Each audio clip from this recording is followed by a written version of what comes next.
Hello दोस्तों। आज के इस लेक्चर में आपका स्वागत है। जैसा कि हम आपको पिछले लेक्चर में इंडस वैली सिविलाइजेशन का हमने आपको उद्योग पढ़ाया था। इंडस वैली सिविलाइजेशन का उद्योग और उद्योग के बारे में हमने आपको बताया था कि दो ही उद्योग इंडस वैली सिविलाइजेशन के प्रसिद्ध थे। एक था कांसा, दूसरा कपास, यानी एक धातु उद्योग और एक वस्त्र उद्योग। तो आज के लेक्चर में हम इसका इंडस वैली सिविलाइजेशन का व्यापार बताएंगे। अच्छा, तो व्यापार बताने से पहले पूरे इतिहास में व्यापार को बताने के लिए आपको कुछ चीजें जान लीजिए। वो पूरे भारतीय इतिहास पे लागू होगा। व्यापार किसी भी, चाहे इंडस वैली सिविलाइजेशन का, चाहे आप चाहे आप उसमें चले जाइए, क्या नाम है, वैदिक एज में, चाहे मौर्य काल, मतलब किसी भी काल का आपको व्यापार पढ़ाना होगा। तो मैं आपको कुछ चीजें बताऊंगा, वो सब पे लागू होगी। तो व्यापार जब हम पढ़ते हैं, इंडस वैली व्यापार, तो किसी भी चीज का व्यापार हम किस में पढ़ते हैं? आंतरिक व्यापार और बाह्य व्यापार। भाई, आंतरिक व्यापार और बाह्य व्यापार, दो भागों में बांट कर पढ़ते हैं। कैसे? एक आंतरिक व्यापार, जैसे यहाँ पे हमने लिखा है ना, आंतरिक व्यापार और बाह्य व्यापार। तो व्यापार को हम आंतरिक व्यापार और बाह्य व्यापार में पढ़ते हैं। ठीक। एंशियंट हिस्ट्री में या हिस्ट्री में व्यापार को आप दो भागों में बांटकर पढ़ते हैं। एक आंतरिक व्यापार, दूसरा बाह्य व्यापार। अच्छा, बाह्य व्यापार में आप क्या करेंगे? बाह्य व्यापार में सबसे पहले आप क्या करेंगे कि बाह्य व्यापार में देखेंगे आप कि आयात आयात किस मटेरियल का होता है। ठीक। किस वस्तु का होता है। फिर निर्यात किस वस्तु का होता है। फिर फिर देखेंगे किस देश से हो रहा है। ठीक। मैंने आयात किस वस्तु का हो रहा है, किस वस्तु का निर्यात हो रहा है, किस देश से हो रहा है। फिर इसके बाद आप किस पे जाएंगे कि व्यापार संतुलन किसके पक्ष में है। व्यापार संतुलन किसके पक्ष में, ये चीज आप बांट के देखेंगे। बाह्य व्यापार को आप क्या देखेंगे? आयात किस वस्तु का हो रहा है, निर्यात किस वस्तु का हो रहा है, किस देश से हो रहा है, और व्यापार संतुलन किस देश के पक्ष में है। जैसे उदाहरण से समझिए, जैसे भारत और बांग्लादेश का व्यापार। ठीक। तो भारत और बांग्लादेश के व्यापार में आप देखेंगे कि भारत द्वारा आयात क्या किया जा रहा है, भारत द्वारा निर्यात क्या किया जा रहा है। देश कौन सा है? भारत है। व्यापार संतुलन, अब ये देखा जाएगा कि वह व्यापार संतुलन भारत के पक्ष में है कि बांग्लादेश के पक्ष में है। ठीक। इस तरह से आप देख के पढ़ेंगे। कैसे? कि उस देश का आयात निर्यात किस देश से हो रहा है और व्यापार संतुलन। तो बाह्य व्यापार को आप इतने भागों में बांट कर पढ़ते हैं। ठीक। और ये चीजें, बाह्य व्यापार, ये चीजें आपके पूरे भारतीय इतिहास पे लागू होगा किसी काल के लिए। ठीक। और आके इसको देख लीजिए, आंतरिक व्यापार। बाह्य व्यापार आप समझ गए होंगे। अभी मैं इंडस वैली सिविलाइजेशन का व्यापार नहीं बता रहा हूँ, अभी मैं व्यापार में बाह्य व्यापार और आंतरिक व्यापार होता है। तो बाह्य व्यापार हमने बता दिया। आंतरिक व्यापार में क्या करेंगे कि जैसे आंतरिक व्यापार, जैसे ये आपका हो गया आंतरिक व्यापार में, जैसे ये आपका हो गया देश। ठीक। अब इसमें यहाँ से ऐसे, यानी कि ये देश पूरा है, तो इस एरिया में, मतलब कुल मिला जुला के भारत के अंदर ही जो व्यापार होता है वो आंतरिक व्यापार होता है। ठीक। अच्छा, आंतरिक व्यापार में क्या, कैसे, क्या सिस्टम होगा? अब देखिए, जैसे शहर, जैसे पूरी अर्थव्यवस्था किस पे टिकी रहती है, किसी भी देश की पूरी अर्थव्यवस्था किस पे टिकी रहती है? ग्रामीण और शहरी। तो ग्रामीण मतलब गांव के लोग क्या करते हैं? गांव के लोग करते हैं कि जैसे उनके यहाँ चावल गेहूं हुआ। ठीक। उसको क्या किए, उठाए ले गए शहर में, चावल गेहूं दे दिए। वहां से उन्होंने क्या किया, वहां से जूता चप्पल, तमाम चीजें, कपड़े, ये सब खरीद के लाए। तो चावल गेहूं का इधर ट्रांसपोर्टेशन होगा, उधर से प्रोडक्शन का हो गया, तो ये क्या हो गया, ये अर्थव्यवस्था हो गई, ये हो गया आंतरिक व्यापार। यही हो गया आंतरिक व्यापार, माने कि देश के अंदर ही जो व्यापार हो रहा है वो क्या है, आंतरिक व्यापार है। और अर्थव्यवस्था जो है, दोनों चीज जब कनेक्ट है, जैसे ग्रामीण अगर शहरी से कनेक्ट है तो वही अर्थव्यवस्था अच्छी मानी जाती है। इसलिए दोनों का कनेक्शन बहुत जरूरी है, ग्रामीण और शहरी का, मतलब गांव और शहर का। जैसे गांव का आदमी लेके धान बेच दिया, उधर से शहर का आदमी, शहर से गया, उधर से चप्पल खरीद के लेके चला आया। तो ये दोनों कनेक्शन आपस में रहना चाहिए। तो ये हो गया आंतरिक व्यापार, ये हो गया बाह्य व्यापार। ठीक, समझ में आ गया व्यापार के बारे में। व्यापार को हम लोग दो भागों में बांट के पढ़ते हैं, आंतरिक व्यापार, बाह्य व्यापार। बाह्य व्यापार में ये चीजें रहती है, आंतरिक में देश के अंदर ही होती। ठीक, अब आइए इंडस वैली सिविलाइजेशन के व्यापार पर। ठीक, अब इंडस वैली सिविलाइजेशन के व्यापार पे आने से पहले हम पहले आंतरिक व्यापार देख लेते हैं। इंडस वैली सिविलाइजेशन का व्यापार पढ़ेंगे तो दो भागों में बांट लिए, आंतरिक व्यापार, बाह्य व्यापार। ठीक, अब आंतरिक व्यापार, आइए हम आंतरिक व्यापार देखते हैं कि इंडस वैली सिविलाइजेशन के लोग, इंडस वैली सिविलाइजेशन के अंतर ही जितने भी देश या राज्य आते थे, कहाँ कहाँ से व्यापार, क्या क्या खरीदते थे, क्या क्या ले जाते थे। जैसे तांबा, सबसे पहले आप यहाँ देखिए ना, यहाँ पे क्या लिखा है, तांबा।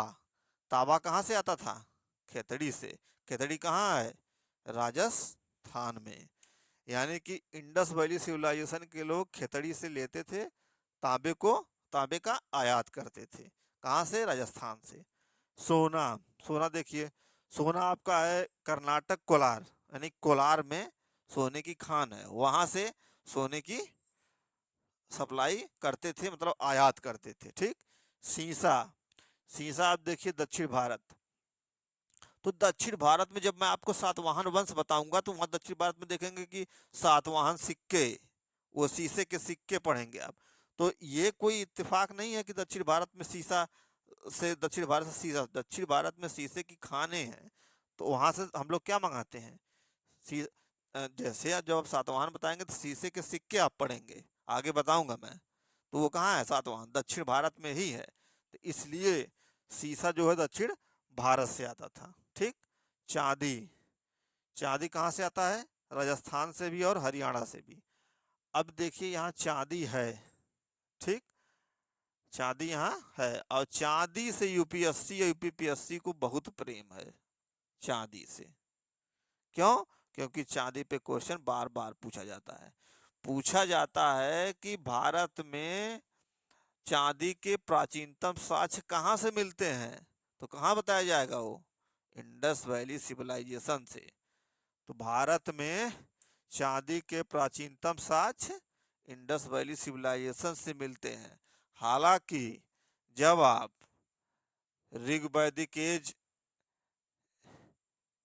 ये हो गया 1500 से बीसी से 600 बीसी, 1500 बीसी से 600 बीसी। ठीक, ये हो गया ऋग वैदिक एज, ये हो गया लेटर वैदिक एज, ये 1000 बीसी हो गया।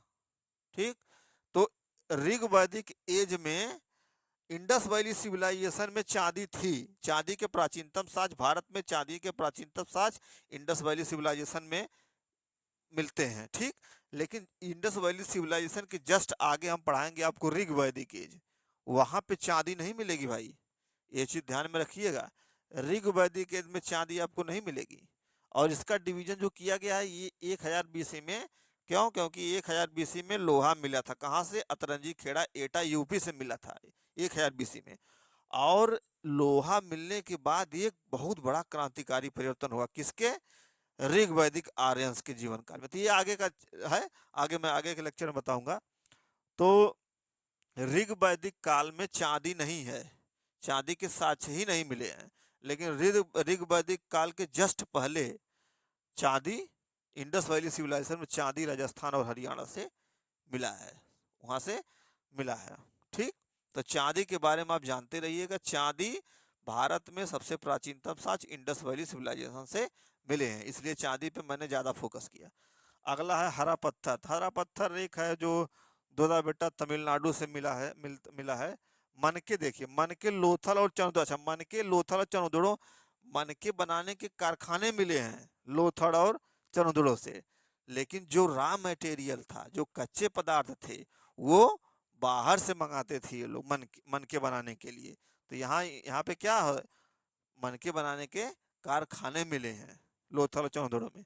अच्छा, यहाँ पे मैंने लिखा है कि लोहा नहीं था। तो लोहा नहीं था, इसका मतलब ये है कि इंडस वैली सिविलाइजेशन में लोहा नहीं था। बस आप ये ध्यान में रखिए। लोहा कब आएगा? 1000 बीसी अतरंजी खेड़ा एटा यूपी में मिलेगा लोहा के साथ। तो इसलिए आप लोहा नहीं था, और लोहा मैंने इसलिए लिख दिया कि लोहा नहीं था क्योंकि क्वेश्चन बार बार डाले जाते हैं कि लोहा था, तो आप इसको टिक लगा देते हैं, जो कि गलत है। इसलिए इसको दिमाग में आप रखेंगे कि 1000 बीसी में लोहा मिला है, 1000 बीसी अतरंजी खेड़ा एटा यूपी से। तो ये हो गया आपका आंतरिक व्यापार। ठीक, अब आइए बाह्य व्यापार। अच्छा, बाह्य व्यापार में मैंने बताया आयात निर्यात देश व्यापार संतुलन, इतनी चीजें मैंने बताया। तो आइए इंडस वैली सिविलाइजेशन का व्यापार किससे होता था? तो आयात या निर्यात। तो इंडस वैली सिविलाइजेशन में जो बाह्य व्यापार था, जो दूसरे देश से व्यापार होता था, वो सर्वाधिक व्यापार मेसोपोटामिया से होता था। ये मैं आपको मेसोपोटामिया में बता चुका हूँ कि मेसोपोटामिया और इंडस वैली सिविल उस समय कांस्य युगीन सभ्यताएं, कई कांस्य युगीन सभ्यताएं थी, जिसमें से मेसोपोटामिया इंडस वैली सिविलाइजेशन के नजदीक था, करीब था। इसलिए सब सर्वाधिक व्यापार कहाँ से होगा? मेसोपोटामिया से होगा। ठीक, यहाँ भी मैंने एक चित्र बनाया है, ये देखिए, ये भारत है, ये इंडस वैली सिविलाइजेशन का एरिया है, और ये क्या है? मेसोपोटामिया है। इधर क्या है? ये इजिप्ट है, मिस्र की सभ्यता है। तो ये नज़दीक है, तो सबसे ज़्यादा व्यापार आईबीसी का किससे होगा? मेसोपोटामिया से होगा। इसलिए आपको रटने की ज़रूरत ही नहीं है कि मेसोपोटामिया से सर्वाधिक व्यापार क्यों होता है। क्यों? क्योंकि मेसोपोटामिया और इंडस वैली सिविलाइजेशन नज़दीक हैं आपस में। ठीक। अच्छा, अफगानिस्तान में लाजवर्थ मणि मिली है, लाजवर्थ मणि, जिसको लेपीस बोलते हैं, इंग्लिश में लेपीस। ठीक, वहाँ से लाजवर्थ मणि मिली है, एक आपके लिए इंफॉर्मेशन है। फिर फारस ईरान से सीसा टीन चांदी मिली। अच्छा, माने फारस और ईरान से इंडस वैली सिविलाइजेशन के लोग क्या लेते थे, आयात करते थे? सीसा टीन चांदी। अफगानिस्तान से क्या आयात करते थे? लाजवर्थ मणि। ठीक, तो फारस ईरान माने पर्सिया। ठीक, जो वर्तमान ईरान है उसको फारस, उसमें फारस, वहां से क्या आयात होता था? क्या आयात करते थे इंडस वैली सिविलाइजेशन के लोग? सीसा टीन चांदी। ठीक, अब यहाँ देखिए आप, टीन, टीन कहाँ से आ रहा है? बाहर से आ रहा है। इसलिए टीन आपको कांसे में चांदी तांबे में टीन मिला के कांसा बनाया जाता था, इसलिए उसमें आपको टीन की मात्रा कम मिलती है। और जब कांसा और तांबे में पूछा जाएगा कि सबसे ज़्यादा सिंधु घाटी सभ्यता में सबसे ज़्यादा किसके साक्ष्य मिले हैं, तो आप किसके बताएंगे? तांबा का बताएंगे, ना कि कांसा का। यही कारण है कि टीन, क्योंकि टीन बाहर से आयात होता था। ठीक, आगे देखिए, ये आपका यहाँ पे मैं आपको देखिए, ये इंडस वैली सिविलाइजेशन है, ये आपका सिंधु घाट मेसोपोटामिया है, मेसोपोटामिया, ये इंडस वैली सिविलाइजेशन। यही बीच में देखिए ना, ये एक जो रास्ता है, यहाँ पे देखिए, मेसोपोटामिया के जस्ट एकदम किनारे पे क्या है? कुवैत है, और इधर रास्ते में क्या है? बहरीन है। ठीक, तो ये कुवैत और बहरीन इन दोनों के बीच में है, तो जो बीच में रहेगा वही तो बिचौलिए का काम करेगा। तो ये कोई इत्तेफाक नहीं है कि बहरीन और कुवैत बिचौलियों का काम करता था, क्योंकि ये कुवैत एकदम जस्ट इसके किनारे है मेसोपोटामिया के, अब बहरीन थोड़ा सा हट के है, लेकिन इन दोनों के बीच में है। इसलिए बहरीन भी बिचौलियों का काम करता था, कुवैत भी बिचौलिए का काम करता था। बहरीन को ढिलमुन ढिलमुन के नाम से जानते, जो जो ढिलमुन है उसको बहरीन के नाम से जानते हैं।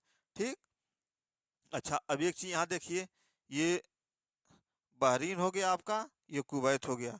तो देखिए, ढिलमुन, बहरीन, बिचौलिया, यानी कि जो ढिलमुन है उसको बहरीन के नाम से जाना जाता है, कुवैत भी बिचौलिया था। तो ये सब रटने की थोड़ी जरूरत है, सब रटने की जरूरत नहीं है, सीधे सीधे नक्शे को दिमाग में बैठा लीजिए आप कि इंडस वैली सिविलाइजेशन है, ये मेसोपोटामिया है, इसके किनारे पे कुवैत है, बीच में बहरीन है। तो कुवैत और बहरीन क्या किस पे काम करेंगे?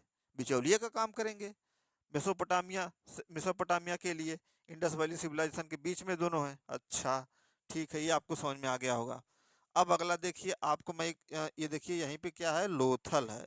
ठीक, लोथल की कुछ चर्चाएं मैं पीछे कर चुका हूँ, जैसे नगर में मैं कुछ किया हूँ, तो कुछ चर्चाएं मैंने आपको बताया था, जब मैं व्यापार बताऊंगा तो उसमें मैं करूंगा। अच्छा, एक चीज आप ये बताइए कि लोथल क्या था? बंदरगाह था। तो जो पर्शियन सील मिलेंगी, जो मुहरें मिलेंगी, जो विदेशी सिक्के मिलेंगे, कहाँ से मिलेंगे भाई? जहां से व्यापार होगा वहीं से तो मिलेंगे, जो बंदरगाह होगा उस समय का वहीं से तो मिलेंगे। तो ये कोई रटने वाली बात तो है नहीं कि बंदरगाह से सिक्के मिले हैं, विदेशी सील मिली है। ये सब रटने की जरूरत ही नहीं है आपको। इसीलिए लोथल से देखिए, लोथल से, लोथल बंदरगाह है, मुहर पे नौकाएं। भाई मुहर जो मिली उस पे नौकाएं, यानी कि वो क्या था? बंदरगाह था। तो नौकाएं कहाँ से मिलेंगी? मुहरे पे नौकाएं बंदरगाह से मिलेंगी। बंदरगाह कौन था? लोथल था उस समय का। विदेशी मुद्रा कहाँ से मिलेंगी? उसी बंदरगाह से। व्यापार यहीं से होता था। बांट 16 गुना, बांट माप तौल पैमाने कहाँ से मिलेंगे? लोथल से मिलेंगे। तो ये रटने की जरूरत है ही नहीं आपको। एकदम एकदम जान लीजिए, दिमाग में केवल बैठाइए। देखिए लोथल है ना, ये लोथल से जस्ट यहीं पे लोथल है, और ये बंदरगाह है, यहीं से सारी चीजें, जैसे विदेशी मुद्रा यहीं तो मिलेगा। विदेशी मुद्रा क्यों? क्योंकि ये बंदरगाह है, यहीं से सारी चीजें आयात निर्यात होती थी। विदेशी मुद्रा यहीं से मिलेंगे। अरे भाई, विदेशी मुद्रा क्यों यहाँ से मिलेंगी? क्योंकि निर्यात आयात सब कुछ यहीं से होता था ना, तो पैसे का लेन देन यहीं होगा ना। तो विदेशी मुद्रा कहाँ मिलेंगी? यहीं मिलेंगी। बाट, बाट से क्या तौला जाता है? तो बाट भी तो यहीं मिलेगा, निर्यात आयात होगा तो बाट, विदेशी मुद्रा, मुहरों पर नौकाएं। भाई नौका कहाँ चलती है? बंदरगाह के पास। तो मुहरों पर नौकाएं कहाँ से मिलेंगी? लोथल से मिलेंगी। तो ये रटने की जरूरत है ही नहीं। ढिलमुन बहरीन बिचौलिए का काम करता है। कैसे? बीच में है। कुवैत एकदम मेसोपोटामिया के किनारे, ये भी दोनों के बीच में है। तो ये सब क्या करेंगे? बिचौलिए का काम करेंगे। सबसे ज्यादा व्यापार किससे होता था? मेसोपोटामिया से होता था। क्यों? क्योंकि दोनों आपस में नजदीक थे, इसलिए मेसोपोटामिया से होता था। तो ये सारी चीजें आपको रटने की जरूरत ही नहीं है। ठीक, तो ये आपको लगभग मेरे हिसाब से तो आपको अब समझ में आ गया होगा। जैसे हम लोग पहले वो करते थे कि जैसे ये व्यापार संतुलन मैंने आपको बताया, तो व्यापार संतुलन क्या है कि एक देश का दूसरे देश से जो व्यापार होता है, उस संतुलन में है कि नहीं, किसकी तरफ भारी है, किसकी तरफ कम है। तो जो रोम से व्यापार होता था, तो उसमें कहा जाता है कि सारी मुद्राएं भारत की तरफ जा रही हैं, तो व्यापार संतुलन भारत की तरफ झुका हुआ था, जो रोम से व्यापार होता था प्राचीन काल में। ठीक, तो इस तरह से आप व्यापार संतुलन के बारे में जानेंगे। बाकी ये चीजें रटने की चीज नहीं है, बस दिमाग में से बैठाइए कि हाँ, सर्वाधिक व्यापार मेसोपोटामिया से क्यों होगा? क्योंकि मेसोपोटामिया सबसे नजदीक है इंडस वैली सिविलाइजेशन के। ये कोई रटने की जरूरत ही नहीं है।